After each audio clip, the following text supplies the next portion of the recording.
Davlatimiz rahbari ta'kidlaganidek, hududlarda mavjud imkoniyatlardan foydalangan holda amalga oshirilayotgan har bir loyiha avvalo iqtisodiy barqarorlikni ta'minlashga, qolaversa fuqarolarning turmush sharoitini yaxshilashga, oilalar farovonligini oshirishga xizmat qilmog'i lozim. Agarda mavzuni chuqurroq o'rganadigan bo'lsak, bugun haqiqatdan tadbirkor va ishbilarmonlarning chet ellik hamkorlar bilan bevosita munosabatga kirishayotganligi, bunda davlat ham huquqiy, ham moliyaviy jihatdan ko'mak berayotganligi, sarmoyaviy loyihalar esa har ikki tomonning istiqbolli rejalari asosida amalga oshirilayotganligi bu bor haqiqat. Shu o'rinda qayd etish kerak, iqtisodiy bu jarayon har bir tarmoq oldiga rivojlanishning o'ziga xos omillardan kelib chiqib, o'ta muhim vazifalarni qo'ymoqda, xususan qishloq xo'jaligi tarmog'iga ham. Asosan hamma loyihalarimiz O'zbekistonda qishloq xo'jaligini rivojlantirishga qaratilgan. Bizda ikkita yo'nalishimiz bor. Fermerlarga o'zini tadbirkorlik faoliyatiga yordam beramiz, qo'llab-quvvatlaymiz. Imtiyozli kreditlarimiz bor va o'rtada albatta biz turli xil O'zbekistonning mahalliy banklari bilan ishlaymiz. Bu bitta yo'nalishimiz. Ikkinchi yo'nalishimiz mana shu loyihalar haqiqatda O'zbekistonning barqarorligini ta'minlaydimi, qishloq xo'jaligini haqiqatda joylariga to'g'ri ishlatilyaptimi bu? Haqiqatda tadbirkorlar faoliyatini biz rivojlantira oldikmi? Mana shu sohada albatta hozir davlatimiz rahbari aytganlaridek ilmga asoslangan siyosat. Bizning ikkinchi yo'nalishdagi bo'limimiz mana xuddi mana shu faoliyat bilan shug'ullanadi. Demak, mana shu loyihalarning barqarorligi qanday? Ular haqiqatda joylarda, masalan, issiqxonalarmi, bosh bog'dorchilikmi yoki chorvachilikda berilayotgan mana shu imtiyozli kreditlar haqiqatda o'z aksini ko'ryapmizmi? Ularda qanday risklar bor, qanday bo'shliqlar bor? Nima uchun tadbirkorlar bu loyihalarni amalga oshira olmadi? Biz yana qanday yordam berishimiz kerak? Loyiha ishga tushgandan keyin uni monitoringi bor. Samarasi yaxshi bo'lmayotgan bo'lsa, uni qanday yondashish kerak? Olimlarimiz bilan muloqot. Ana o'shaning uchun biznes va olimlarning orasidagi bir ko'prik muloqot desam bo'ladi bu markazni. Ana o'sha yo'nalishlar hozir olimlar bilan birga o'rganyapmiz. O'zbekistonda qaysi yo'nalishlar juda ham muhim, qaysi mavzular muhim. Ya'ni eng asosiysi iqlimga moslashgan qishloq xo'jaligini barqarorligini rivojlantirishni bizning asosiy maqsadimiz. O'zbekiston Respublikasi Prezidentining oziq-ovqat va qishloq xo'jaligi sohasida islohotlarni tadqiq qilish, strategik rejalashtirish hamda boshqarish tizimini yanada takomillashtirish chora-tadbirlari to'g'risidagi qaroriga muvofiq Qishloq xo'jaligi vazirligi huzurida tashkil etilgan markaz qator xalqaro moliya tashkilotlari bilan hamkorlikda ko'plab istiqbolli loyihalarni amalga oshirmoqda. Maqsad hududlarda iqtisodiy barqarorlikni ta'minlash, shahar va tumanlar infratuzilmasini yaxshilash hamda yangi ish o'rinlari yaratishdan iborat. Yangi O'zbekistonning yangi islohotlari doirasida Yaponiya xalqaro hamkorlik agentligi ishtirokida amalga oshirilayotgan meva-sabzavotchilik tarmog'ida qo'shilgan qiymat zanjiri yaratish loyihasini birinchi, ikkinchi bosqichlari amalga oshyapti. Birinchi bosqich 2020-yildan boshlab 2025-yilgacha davom etdi. Bu loyiha doirasida 568 ta subloyiha moliyalashtirildi. Bularning asosiy qismi issiqxonalarga berildi. Hozirda 2023-yildan 2028-yilgacha ikkinchi bosqichi davom etyapti. Hozirgacha Uzagrolizing banklarning yordamida 6000 ga yaqin loyihalar moliyalashtirildi. Markaziy bankni qayta moliyalashtirish stavkasi bilan tadbirkorning qo'liga 14% dan mablag' yetib boryapti. Ya'ni uzoq muddatli kreditlar bular 15 yilgacha, 3 yildan 5 yilgacha imtiyozli davr hisoblanadi. Ayni paytda amalga oshirilayotgan loyihalar qishloq xo'jaligida meva-sabzavotchilik tarmog'ini rivojlantirish, sohaga yangi innovatsion texnikalar jalb etish, yetishtirilgan mahsulotlarni saralash, qadoqlash, qayta ishlash va xorijga eksport qilish, muzlatkichli omborxonalar barpo etish, xususan chorvachilikning barcha yo'nalishlari, shuningdek oziq-ovqat, hunarmandchilik, turizm, tekstil, tibbiyot va yana boshqa bir qator sohalarni qamrab olmoqda. Markazimizning asosiy vazifalari oziq-ovqat va qishloq xo'jaligi sohasidagi loyihalarni xalqaro moliya institutlari va xorijiy hukumat moliya tashkilotlarining kredit va grant mablag'larini jalb etish orqali qishloq xo'jaligi sohasini yanada rivojlantirish, ishlab chiqarish quvvatlarini oshirish, eksport salohiyatini oshirish, ichki bozorni sifatli mahsulotlar bilan to'yintirish va shunga o'xshash bir qator ustuvor vazifalar belgilangan. Bugungi kunda Xalqaro taraqqiyot uyushmasi va Xalqaro tiklanish va taraqqiyot banki ishtirokida O'zbekiston Respublikasi qishloq xo'jaligini modernizatsiya qilish loyihasi, Xalqaro tiklanish va taraqqiyot banki ishtirokida Farg'ona vodiysida qishloq tadbirkorligini rivojlantirish loyihasi, Osiyo taraqqiyot banki ishtirokida meva sabzavotchilik tarmog'ida qo'shilgan qiymat zanjiri infratuzilmasini rivojlantirish loyihasi, Yaponiya xalqaro hamkorlik ishtirokida meva sabzavotchilik tarmog'ida qo'shilgan qiymat zanjiri yaratishni rivojlantirish loyihasi, Germaniya taraqqiyot banki ishtirokida kichik va o'rta biznesni moliyaviy qo'llab-quvvatlash loyihalari orqali imtiyozli kredit mablag'lari ajratib kelinmoqda. Bugungi kunga qadar 1 milliard 400 million AQSh dollari miqdoridagi kredit mablag'lari tijorat banklari orqali tadbirkorlar tomonidan o'zlashtirildi. Mazkur mablag'lar hisobidan 9749 ta sub loyihalar yaratilishiga, qishloq xo'jaligining turli tarmoqlarida keng ko'lamli ishlar amalga oshirildi. Bu o'z navbatida minglab yangi ish o'rinlarining yaratilishiga, infratuzilmaning yaxshilanishiga hamda tarmoqdagi ishlab chiqarish quvvatlarining oshishiga xizmat qildi. Misol uchun, birgina Yaponiya xalqaro hamkorlik agentligi ishtirokidagi meva sabzavotchilik tarmog'ida qo'shilgan qiymat zanjiri yaratishni rivojlantirish loyihasini olaylik. Bugungi kunda ushbu hamkorlik yuzasidan ham hududlarda qator istiqbolli loyihalar amalga oshirilmoqda. Since when JICA has been operating in Uzbekistan?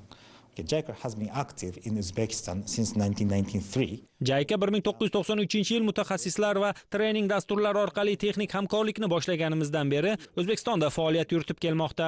Yillar davomida hamkorligimiz kengaydi va biz O'zbekistonda o'z ofisimizni ochdik. JICA O'zbekistonda kirib kelgandan beri 4 milliard dollar mablag'ni imtiyozli kreditlar uchun ajratdi. Ajratilgan mablag'lar energetika, transport, qishloq xo'jaligi hamda mamlakat ravnaqi uchun muhim bo'lgan boshqa tarmoqlarga berildi. Mablag'larimiz O'zbekistondagi insonlarning kundalik hayotini yaxshilashga, infratuzilmalarda yangi imkoniyatlarni yaratishga hissa qo'shadi.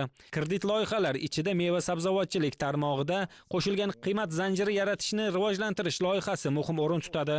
Ushbu loyiha uchun umumiy hisobda 400 million dollar miqdordagi kreditlar ajratilgan bo'lib, bu mablag'lar dehqon, fermer xo'jaliklari va qishloq xo'jaligiga band bo'lgan tadbirkorlar uchun imtiyozli kreditlar ajratish uchun mo'ljallangan. Hozirgacha ushbu loyiha doirasida 6000 ga yaqin sub loyihalar va sub kreditlar moliyalashtirilgan bo'lib, kelgusida O'zbekistonga yanada ko'proq foyda keltirishiga umid qilamiz.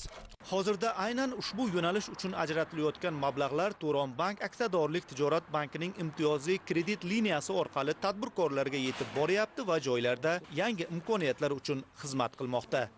Turon Bank va ushbu markaz o'rtasida ikki bosqichda samarali hamkorlik olib borilmoqda.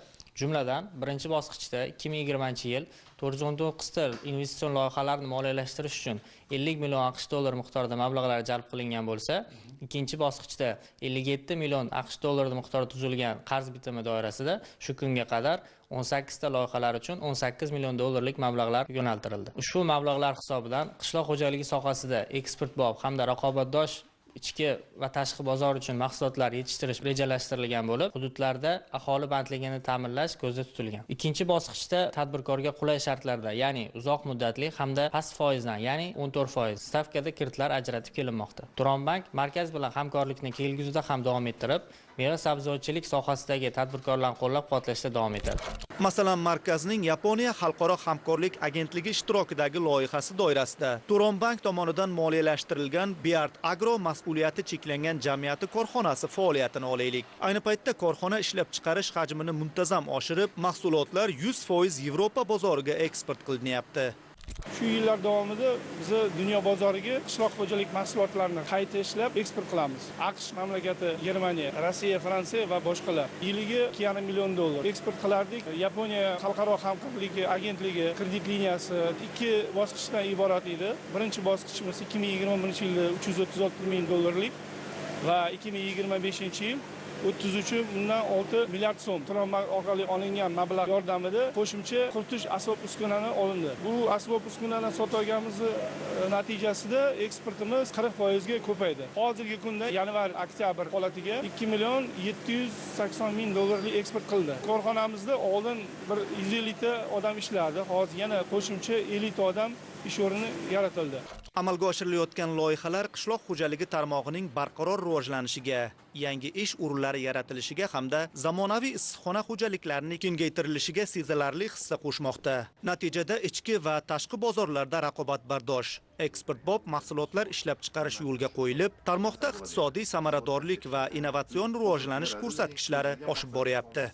Tadbirkorlarning qo'llab-quvvatlanishi, hurmatli prezidentimizning tadbirkorlar uchun qilib bergan sharoitlari, rag'bati asosida Turon banki bizlarga kredit taklif qildi va bu kreditlari Yaponiyani JK liniyasidan berilishiga aytib, shuni taklif qildilar. Mana bugun mehnat, yaratilgan sharoitlar asosida bugun loyihalarimiz bitta emas, 3 ta loyihamiz ishga tushdi. Bu 6 gektarlik bir kompleks, limonariy kompleks tashkil qildik va 60 ta ishchi o'rni yaratganmiz. Turon banki birinchi loyihamizni moliyalashtirgan bo'lsa, undan keyin ishlarimizni, faoliyatimizni, o'zlarimizni, samimiy mehnatimizni ko'rib, ikkinchi loyihamiz va uchinchi loyihamizni ham moliyalashtirdilar. Bugungi kunga kelib bizning mehnatimizni, qilayotgan ishlarimizni, erishgan natijalarimizni Turon bank rahbariyati bilan birgalikda o'sha Yaponiya xalqaro hamkorligi agentligi rahbariyati ham tez xabarimizni olib turadi, o'zlari guvoh bo'lib, qishloq xo'jalik mahsuloti, ayniqsa limondan qo'shimcha qiymat zanjiri yaratish uchun oldimizga maqsad qilib qo'ydik, buni qayta ishlash sanoatini yo'lga qo'yishni.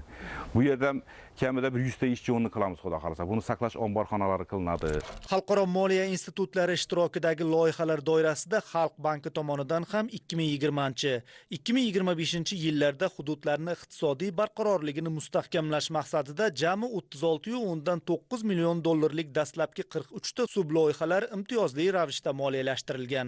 Bunga yaqqol misol qilib, shuni aytishimiz mumkinki, meva-sabzavotchilik tarmog'ida qo'shilgan qiymat zanjirini rivojlantirishni kengaytirish loyihasi doirasida Xalq banki va markaz o'rtasida 2020-yil 15-iyun sanasida bosh bitim imzolangan. Ushbu bosh bitimga asosan Xalq bankiga 37 million AQSh dollar miqdoridagi xorijiy kredit liniya mablag'lari jalb qilingan. Ushbu kredit liniya hisobidan respublikamizda 43 ta loyiha amalga oshirilgan bo'lib, bitta viloyat misolida oladigan bo'lsak, Xorazm viloyatida umumiy qiymati 20 million AQSh dollar miqdoridagi 28 ta loyiha moliyalashtirilgan bo'lib, ushbu loyihalar hisobidan 500 ga yaqin ish o'rinlari yaratilgan. Ushbu korxona va tashkilotlar ichki va tashqi bozorda raqobatbardosh va eksportbop mahsulotlarni yaratish bo'yicha faoliyat yuritib kelmoqda. Kelgusida markaz bilan yana qo'shimcha loyihalarda ishtirok etib, ish o'rinlarini yaratish va tadbirkorlik subyektlarining yangi va loyihalarni kengaytirish yuzasidan qo'shimcha ishlar amalga oshiriladi.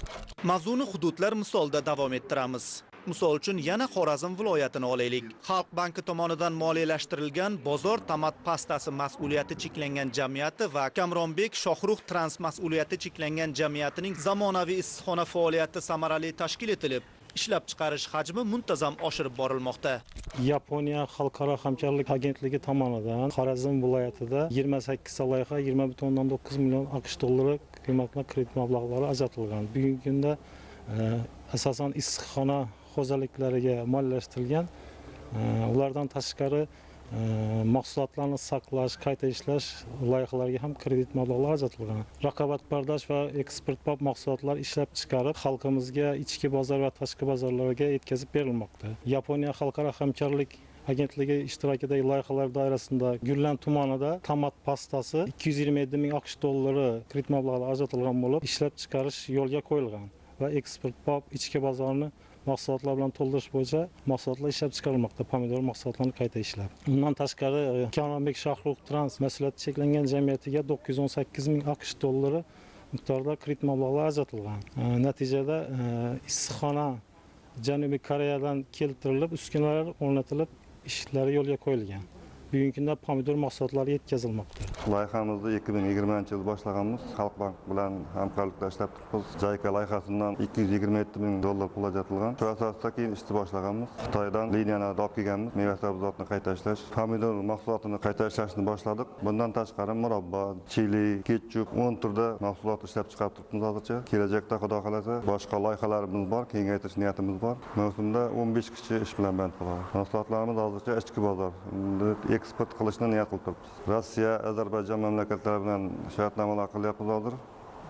Ularda qiziqish bo'lyapti bizning mahsulotimizga. Prezidentimizning tashabbuslari bilan shunday imkoniyatlar yaratilibdi. Xalq bankidan JK liniya bo'yicha 918 ming dollar kredit olib, Koreya texnologiyasidan issiqxona olib 2021-yil oktyabr-noyabr oylarida ishga tushirib, doimiy ishchilar bir 15 ta xodim ishlatamiz. 20-30 ta mavsumga qarab ishchi jalb qilamiz. 3 gektar maydonga issiqxona tashkil qildik. Hozirgi kunda gektaridan 70-80 tonnadan hosil olyapmiz. Rossiya, Qozog'iston, qo'shni mamlakatlarga eksportni mo'ljal qilyapmiz.